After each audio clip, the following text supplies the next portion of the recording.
Bonjour tout le monde, je m'appelle Laura, je tricote et j'habite dans les Landes. Je pense que vous avez déjà compris que moi je ne suis pas du tout française. Donc si ça vous dérange mes fautes de grammaire ou mon accent, n'hésitez pas de changer la chaîne ou laissez votre commentaire sous cette vidéo. Bon, voici la veste, le cocon. Je viens de la terminer et je l'ai montré déjà dans un groupe de Facebook. Et les filles m'ont demandé de faire une petite explication. Donc, je me suis lancée un défi de faire cette vidéo. Je vais donner quelques explications générales. C'est comment il faut la tricoter. Bon, en ce qui concerne le modèle, je l'ai trouvé chez une tricoteuse russe qui s'appelle Wicked Links. Je vais laisser les liens sur sa chaîne de YouTube et son compte Instagram. Je vous invite de les consulter parce que je trouve que tous les modèles qu'elle tricote, ils sont vraiment de tendance et à la mode. Donc rien que pour inspiration, ça vous fera du bien de les consulter. Ce pull ou cette veste plutôt, elle se tricote de haut vers le bas. La particularité de ce modèle, c'est la ligne de l'épaule bien descendue. La veste est très large, elle fait 1,50 m de largeur sur la partie la plus large, c'est sous la ligne de poitrine. Après, pour la tricoter, il faut choisir la laine qui permettent de garder cette forme. Et en fait, le tricot, il doit être assez serré. Donc, si vous tricotez assez, avec les mailles assez larges, bah, je vous invite de choisir les aiguilles beaucoup plus fines pour garder le tricot assez serré. Moi personnellement, j'ai tricoté avec la laine 100% mérinos d'origine irlandaise, Soft Donegal Tweed. C'était la laine en bobine. J'ai tricoté avec les aiguilles 5,5 mm. Bon, ce modèle elle se tricote du haut vers le bas. Comme tous les tricots, vous commencez par faire les échantillons. Chez moi, il y en a plusieurs. Donc, tout d'abord, j'ai essayé les échantillons avec deux tailles d'aiguilles différentes. J'ai tricoté avec un seul fil. Après, j'ai tricoté avec le fil double épaisseur. J'ai essayé deux tailles d'aiguilles et un motif. Et puis, je me suis décidée sur le modèle. Donc, je savais que je vais tricoter pour un jersey plein. Et donc, je me suis fait échantillon. Après, je le lavais, séché. Et comme ça, je savais comment le pull, le tricot va assembler après le lavage. Et donc après, j'ai compté combien des mailles et des rangs j'ai dans 1 cm². Et à partir de ce chiffre, quand vous avez ce chiffre, vous pouvez commencer le comptage de votre pull actuel. Donc tout d'abord, pour faire le comptage, vous choisissez votre pull préféré que vous déjà portez, que vous aimez bien. Et à partir de ça, vous mesurez la tour de collier vous avez besoin. Donc vous avez 1 cm.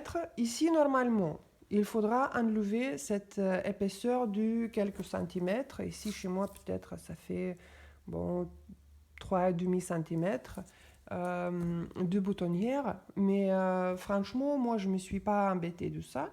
Et j'ai fait j'ai compté pareil le dos et le front. Et j'ai divisé en fait en 3 parties. en deux parties plutôt. Moitié des mailles étaient destinées pour le dos et moitié, encore une fois divisée en deux, c'était pour le front. J'ai tricoté avec des aiguilles circulaires.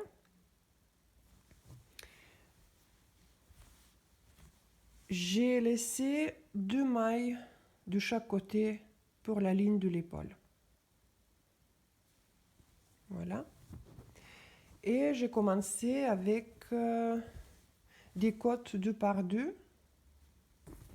Donc ici, j'ai tricoté 22 cm ou 26 si on compte la plus haute partie de l'épaule, à côté du collier.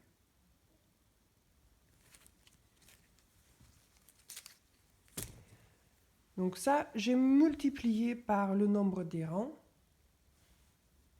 et j'ai reçu le chiffre, combien des rangs il faut pour moi pour tricoter la ligne de l'épaule.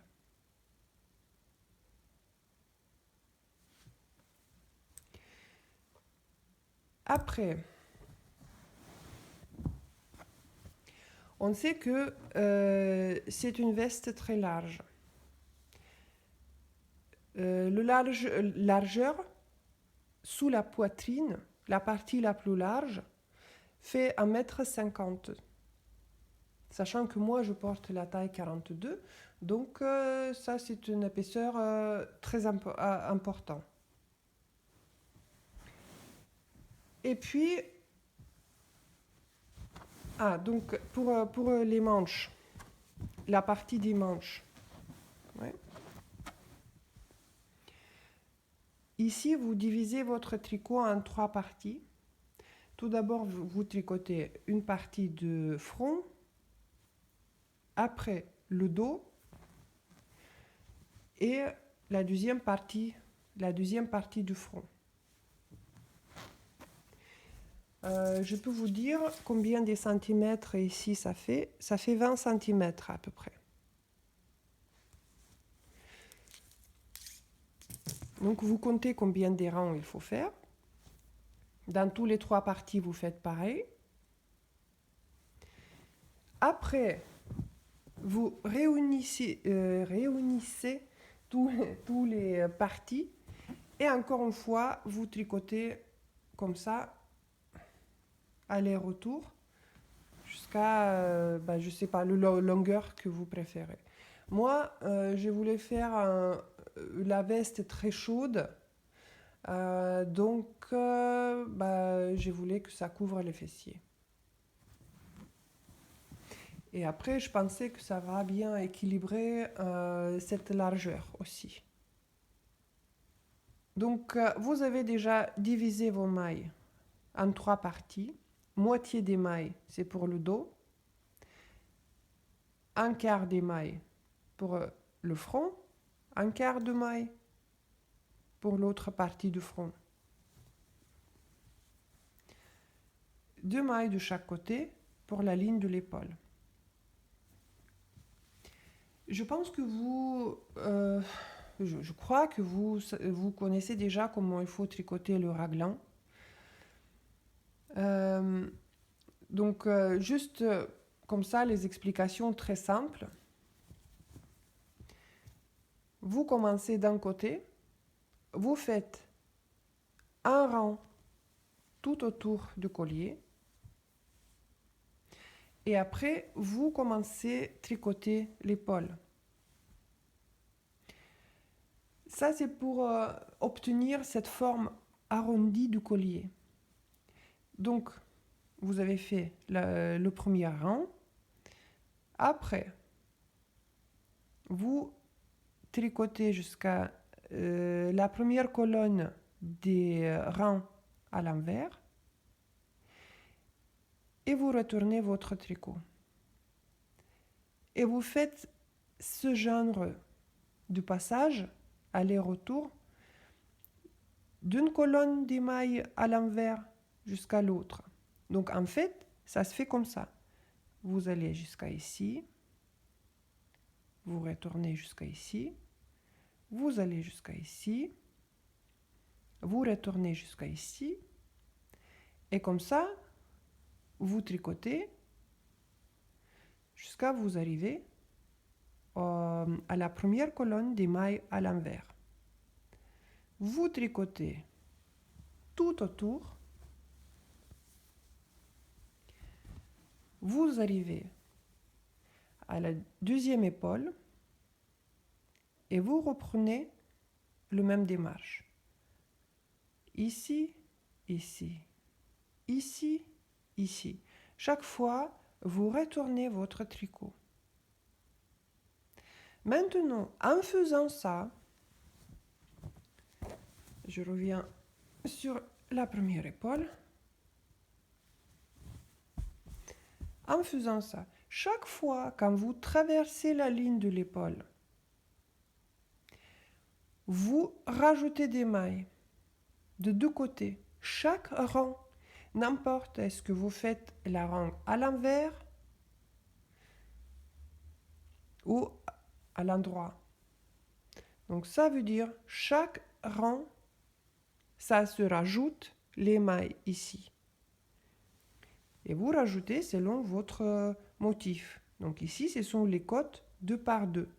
Donc ça veut dire que ici, j'ai rajouté 2 mailles à l'envers, 2 mailles à l'endroit, etc. Et pareil sur la deuxième épaule. Chaque fois quand vous traversez cette ligne, il faut rajouter des mailles. Chaque fois. C'est d'un côté ou de l'autre côté, vous faites le démarche, vous rajoutez de deux côtés. C'est pour ça c'est très utile de mettre les marqueurs de deux côtés de ces deux mailles.